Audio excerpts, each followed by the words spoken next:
서둘러 집에 도착한 기현 씨.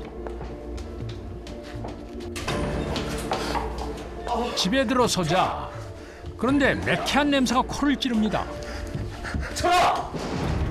자욱한 연기 속에 후배 박철 씨가 쓰러져 있었는데 이게 웬일입니까? 그 옆에는 번개탄이 놓여 있었습니다. 정신 차려 이놈아. 놀란 마음을 달래며 서둘러 후배를 끌어내는 기현 씨. 정신 차려. 그는 지금 자신의 선택이 어떤 야속한 결과를 불러올지 전혀 알지 못하고 있습니다. 자, 정신 차려. 전화. 여보세요? 119죠. 요즘 사람이 죽어가고 있습니다. 빨리 좀 와주세요. 기현 씨는 119 상황실의 안내를 받아 심폐소생술을 시행합니다. 저희가 현장 도착했을 때 약간 매콤한 냄새가 나서 번개탄을 어디에 피워놓은 거를 그 신고자께서 직접 바깥으로 옮겼다 이렇게 말씀을 하셔서 자살 의심이 되는 신고 사항이었고요. 일단은 저희가 이제 관계가 어떻게 되냐 물어보게 돼 있습니다. 근데 지인 관계다, 아는 동생이다. 이 사람 꼭 살려야 되는데 지금 어떻게 하면 되겠느냐. 신속한 대처로 후배의 생명을 구하고 안도의 한숨을 쉬는 기현 씨. 잔혹한 운명의 순간을 이미 놓쳐버린 그는 한 통의 전화를 받습니다. 여보세요? 뭐라고요? 의문의 전화를 받고 넋을 잃고 마는 기현 씨. 그를 경악해 만든 전화의 정체는 무엇이었을까요?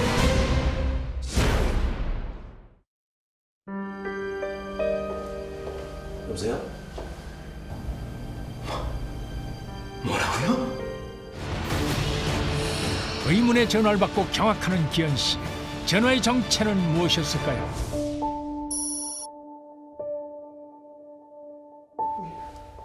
전화를 받고 어디론가 달려간 기현 씨.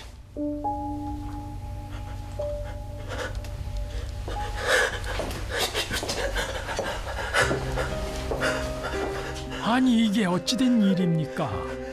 어제까지만 해도 멀쩡했던 아들이 차가운 시신이 되어 있습니다. 아버지는 하늘이 무너지는 것만 같습니다.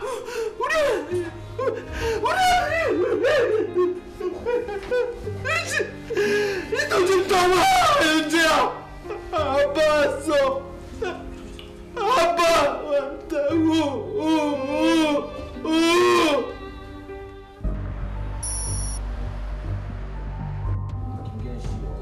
경찰은 윤재가 칼에 찔려 숨진 채 발견됐다는 충격적인 얘기를 전하는데요. 아드님을 마지막으로 본 게 언제시죠? 어제 지방 출장을 가느라 아침 일찍 집에서 나왔거든요. 저희가 집에서 아드님을 발견했을 때는 이미 사망한 상태였고요. 침대 위에 이불이 덮여 있었거든요. 뭐라고요? 집에요? 침대예요? 예. 아들의 사인은 부검 결과 흉기에 의한 과다출혈로 판명이 됐는데요. 아버지는 집 안에 들어오자마자 후배가 쓰러진 것을 보고 주변을 살펴보지 못했다고 말을 하셨고요. 소방관들은 긴급 환자를 후송하는 거에 집중을 하시느라 역시 주변을 살펴보지 못했다고 그렇게 말을 하셨습니다. 침대에 쓰러져 있던 윤재를 발견한 건 윤재의 같은 학교 친구였습니다. 우리 윤재 어떻게 된 거야? 아니 그게 그제 윤재가 같이 감자탕 먹으러 가자 그래서 만났거든요.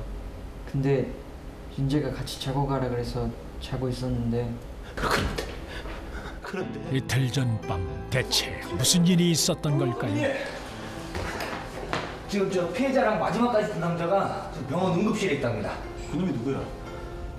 윤재를 살해한 강력한 용의자가 병원에 있다는 경찰. 그런데 이어지는 경찰의 말에 기현 씨는 다시 충격을 받습니다. 박철이라고 강도 상해전과까지 있습니다. 용의자로 지목된 건 기현 씨가 동생처럼 아꼈던 박철.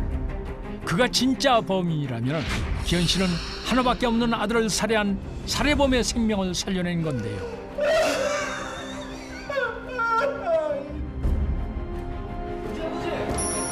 분노한 아버지는 이 상황을 받아들일 수가 없습니다. 네가 어떻게 죽어? 죽어 이 자식아! 너 죽어야 돼! 너 죽어야 돼! 운명의 시간 어제 오후 5시 아버지가 쓰러져 있던 후배 대신 침대에 있던 아들을 먼저 발견했더라면 상황은 달라질 수 있었을까요? 기현 씨는 후배에 대한 분노와 자신에 대한 자책에 휩싸여 절망합니다. 우리 윤재가 불쌍하잖아요. 그날 오후 5시경, 5시 반경 정도 그 정도일 때 이제 한 번에 이송했던 걸로 알고 있고요. 저희는 일단 갔을 때 환자가 사망을 해가지고 병원 이송은 하지 않고 경찰한테 얘기를 하고 미이송으로 들어왔습니다.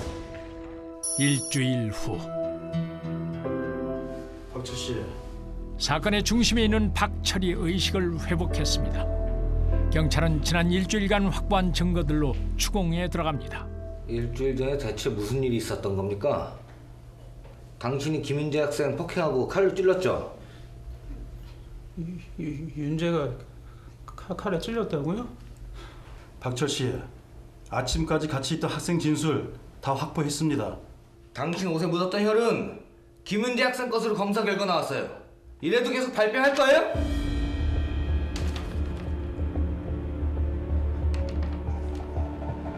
자신의 옷에서 발견된 혈흔이 윤재의 것으로 확인된 분석 결과에 그는 할 말을 잃습니다. 그날 밤 대체 무슨 일이 있었던 걸까요? 씨는 평소에 분노 조절이 안 되는 사람이었고 아버지가 잦은 출장으로 집을 비울 때마다 씨가 중학생 아들을 폭행하는 일이 자주 있었다고 하는데요. 언제부터 관심 있었다고. 저 자식이 정말! 최근 윤재의 방황이 늘었던 건 박철의 폭력 때문이었는데요. 하지만 윤재는 아버지가 걱정하는 것도 박철이 떠나고 다시 혼자가 되는 것도 원하지 않았습니다. 사건 당일 기현 씨가 지방 출장을 가고 집에 없던 날 박철은 또 술에 취했습니다. 아이, 우리 윤재, 너 이 자식, 너 이 삼촌이 너 얼마나 사랑하는지 알아, 너 임마? 삼촌 왜 그래요? 나요. 근데 너는 삼촌 마음을 너무 몰라. 어? 너는 너무 그래. 삼촌 수밖에 아, 좋으면서 왜 그래, 너는? 장난치다 박철을 밀치게 된 윤재. 그만하시랬잖아요. 너 이 새끼 삼촌한테 이씨. 박철은 그만 분노를 주체하지 못하고 칼을 꺼내들고 맙니다.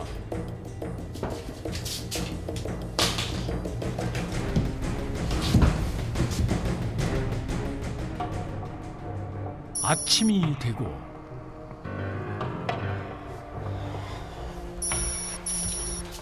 박철은 어젯밤 집에 놀러왔던 윤재 친구를 깨웁니다.